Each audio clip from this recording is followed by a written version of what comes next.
ఏ రాజకీయ పార్టీలో మీరు చేరతారోనని. బీజేపీలో చేరతారా, జనసేనలో చేరతారా, టీడీపీలో చేరతారా, వైఎస్ఆర్ కాంగ్రెస్ పార్టీకి తిరిగి వెళ్తారా అన్నటువంటిది. నేను ఒకటే చెప్తా ఉన్నా, ఏ పార్టీలో చేరేటటువంటి అవకాశం లేదు. నా రాజకీయ భవిష్యత్తు ఏందనేటటువంటిది నేనే చెప్తాను అని నేను మీ అందరికీ కూడా సవినయంగా నేను మనవి చేసుకుంటా ఉన్నా. ఇక మొన్న సాయి జర్నలిస్ట్ ఒకటి చెప్తా ఉన్నారు. జర్నలిస్ట్ సాయి నేనేదో సపరేట్ పార్టీ పెట్టి దానికి చంద్రబాబు మద్దతు తీసుకొని నాయుడు గారి దగ్గర నుంచి నేను ఆర్థిక సహాయం పొంది ఆయనలో ఒక భాగస్వామిని అయిపోతాను అని నేను ఒక ఆరోపణ చేశాడు. ఆయనకి ఎవరు చెప్పారో నాకైతే తెలియదు. ఈ జర్నలిస్ట్ సాయి స్వీయ పరిజ్ఞానాన్ని ఉపయోగించి ఈ జర్నలిస్ట్ సాయి అనేటటువంటి వ్యక్తి వైఎస్ఆర్సీపీ పేటిఎం బ్యాచ్ ఎవరికైతే మంత్లీ పే చేస్తున్నారో యూట్యూబ్ ఛానల్స్కి, దాంట్లో ఒక వ్యక్తి ఈ జర్నలిస్ట్ సాయి. నేను ఒక్కటే విజ్ఞప్తి చేస్తూ ఉన్నా జర్నలిస్ట్ మిత్రులందరికీ, మీరు అనవసరంగా ఇన్ఫరెన్సెస్ డ్రా చేసుకోవద్దు. ఏదైనా ఉంటే నన్ను అడిగితే నేను నేరుగా చెప్తాను. చాలామంది మీడియా మిత్రులందరికీ నా ఫోన్ నెంబర్ వాళ్ళ దగ్గర ఉంది, నేను తప్పకుండా చెప్తాను అన్నటువంటి విషయాన్ని నేను మీ అందరికీ కూడా నేను తెలియజేసుకుంటా ఉన్నా. లాస్ట్గా ఇంకొక క్వశ్చన్ కూడా అడగడం జరిగింది. మీరు 100 కోట్ల రూపాయలు రాజ్ కసిరెడ్డికి మిథున్ రెడ్డి సలహా మేరకు అరబిందో నుంచి మీరు అరేంజ్ చేశారా అని. అవును, మిథున్ రెడ్డి అడగడం జరిగింది. ఆయన కోరిక మేరకు నేను రికమెండ్ చేసినటువంటి మాట వాస్తవమే. కానీ ఇంకొక ప్రశ్న కూడా, ఇది జగన్మోహన్ రెడ్డి గారికి తెలిసి జరిగిందా, జగన్మోహన్ రెడ్డి గారు మీకు చెప్పారా 100 కోట్లు అరేంజ్ చేయమని నేను ప్రశ్నించినప్పుడు జగన్మోహన్ రెడ్డి గారు నాకు చెప్పలేదు, శరత్ చంద్రారెడ్డికి చెప్పలేదు 100 కోట్లు అరేంజ్ చేయమనని. మిథున్ రెడ్డి, కసిరెడ్డి రాజశేఖర్ రెడ్డి, సజ్జల శ్రీధర్ రెడ్డి కోరిక మేరకే నేను అరేంజ్ చేయడం జరిగింది అన్నటువంటి విషయాన్ని చాలా స్పష్టంగా చెప్పడం జరిగింది. నేను ఒకటే అరబిందో నుంచి వాళ్ళు ఏయో కంపెనీలకి చెక్కులు తీసుకున్నారు. ఏ కంపెనీలకి చెక్కులు తీసుకున్నారనేటటువంటి విషయం కూడా నాకు తెలియదని స్పష్టంగా చెప్పాను. ఎంత రేట్ ఆఫ్ ఇంట్రెస్ట్ అనేది కూడా నాకు తెలియదు. ఆ తర్వాత రీపేమెంట్ ఎలా జరిగిందనేటటువంటి విషయం కూడా నాకు తెలియదు అని చాలా స్పష్టంగా చెప్పడం జరిగింది. ఎంత రేట్ ఆఫ్ ఇంట్రెస్ట్ అనేది కూడా నాకు తెలియదు. ఆ తర్వాత రీపేమెంట్ ఎలా జరిగిందనేటటువంటి విషయం కూడా నాకు తెలియదు అని చాలా స్పష్టంగా చెప్పడం జరిగింది. నేను హ్యాండిల్ చేస్తూ ఉన్నారు.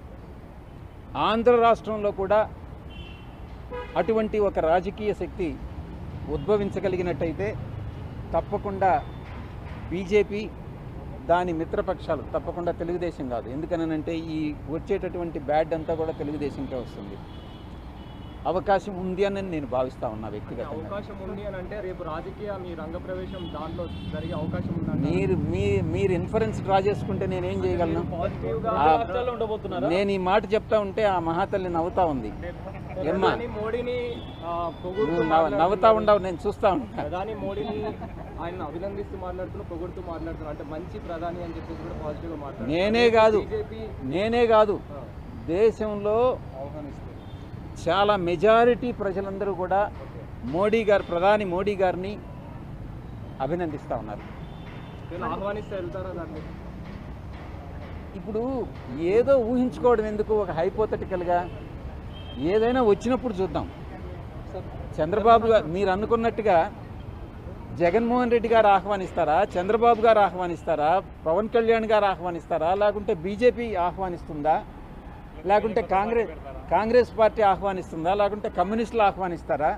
వెయిట్ చేసి చూద్దాం, తొందర ఎందుకు? నేను మొట్టమొదటి నుంచి కూడా నేను ఒకటే చెప్తా ఉన్నా, ఎటువంటి పరిస్థితుల్లో అప్రూవర్గా మారేటటువంటి అవకాశం లేదు. అది నా దేహంలో ప్రాణం ఉండగా జరగదు. నేను అప్రూవర్గా మారను. ఎవ్వరూ నన్ను, ఏ శక్తి కూడా అప్రూవర్గా మార్చలేరు అన్నటువంటి విషయాన్ని నొక్కి వక్కాణిస్తా ఉన్నా. 44 మంది అక్యూజ్డ్లో ఎంతమంది అరెస్ట్ అయ్యారు? 15 మంది. అంటే ఇంచుమించు 30 మంది అప్రూవర్గా మారారా? చెప్పండి మీరే. నన్ను ఎందుకు అరెస్ట్ చేయలేదు అని అంటే నాకు వ్యతిరేకంగా ఏ సాక్ష్యాధారాలు లేవు, నేను లిక్కర్ స్కామ్లో ఇన్వాల్వ్ కాలేదు. అటువంటిది ఏదైనా ఉంటే, నేను కానీ లిక్కర్ స్కామ్లో అటువంటిది ఉంటే, నేను ఇన్వాల్వ్ అయి ఉంటే తప్పకుండా నన్ను అరెస్ట్ చేసి ఉండేవాళ్ళు. ఉన్నా ఎవరి దగ్గర విజయసాయిరెడ్డి డబ్బులు ఆశించి చేయి చాచలేదు, భవిష్యత్తులో అటువంటి చాచే అవకాశం లేదు అని నేను ఈ పత్రికాముఖంగా తెలియజేసుకుంటా ఉన్నా. జగన్మోహన్ రెడ్డి గారు ఈ స్టేట్మెంట్ విత్డ్రా చేసుకోవాలి. చంద్రబాబు నాయుడు గారు చేస్తున్నటువంటి ఈ హరాస్మెంట్ ఏదైతే ఉందో అది నిలపాలి. ఇవి రెండూ జరగాలంటే తిరిగి రాజకీయ రంగ ప్రవేశం చేయాలి. అది ఏ విధంగా అన్నటువంటిది నేను మీకు తెలియజేసుకుంటా. ఇక కోటరీ విషయానికి వస్తే, నేను వ్యవసాయదారుని. ఈరోజు వ్యవసాయం చేసేటప్పుడు యజమానికి పాలేరు ఉంటాడు.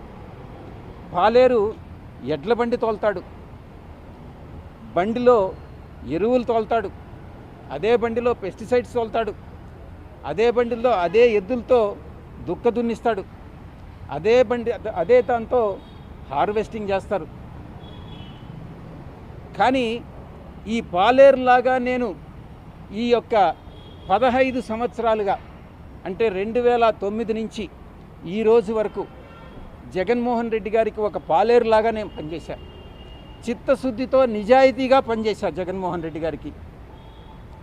చంద్రబాబు గారు నాయుడు ఎంత దూరమైనా పోయి విమర్శించేటటువంటి స్థితిని తీసుకెళ్ళాను నేను. కానీ జగన్మోహన్ రెడ్డి గారు నాకు ఇచ్చినటువంటి రివార్డ్ ఏందని అంటే, పొగబెట్టి బయటకు పంపించడం, కోటరీ మాటలు నమ్మి. ఇది ఆయన చేసినటువంటి నాకు సహాయం. ఒక పాలేరుగా పనిచేసినటువంటి నేను, పాలేరులాగా పనిచేసినటువంటి నేను, ఒకవైపు అయితే కోటరీలో మీరు అనుకున్నట్టు నేను భాగస్వామిని కావచ్చు. ఆ కోటరీలో ఉన్నటువంటి చాలామంది సభ్యులు పందికొక్కుల్లాగా, ఏదైతే జగన్మోహన్ రెడ్డి గారు కష్టపడి పండించి ఆయనకు పాలేరులాగా పనిచేసి నేను పండించి ఆయన కోసం నేను శ్రమపడ్డానో, దాన్ని పందికొక్కుల్లాగా తిన్నటువంటిదే ఈ కోటరీలో ఉన్నటువంటి కొంతమంది సభ్యులు. ఈ రోజు కూడా వాళ్ళు తింటూనే ఉన్నారు. జగన్మోహన్ రెడ్డి గారు చూస్తూనే ఉన్నారు. ఈ కోటరీని నమ్ముకున్నంత కాలం జగన్మోహన్ రెడ్డి గారు అధికారంలోకి వచ్చేటటువంటి ప్రసక్తి లేదు. ఎన్ని పాదయాత్రలు చేసినా కూడా అవకాశం లేదు. ఆయనకి ఒక రాజకీయ ప్రణాళికాబద్ధంగా ముందుకెళ్తేనే ఆయన తిరిగి అధికారంలోకి వచ్చేటటువంటి అవకాశం ఉంటుంది.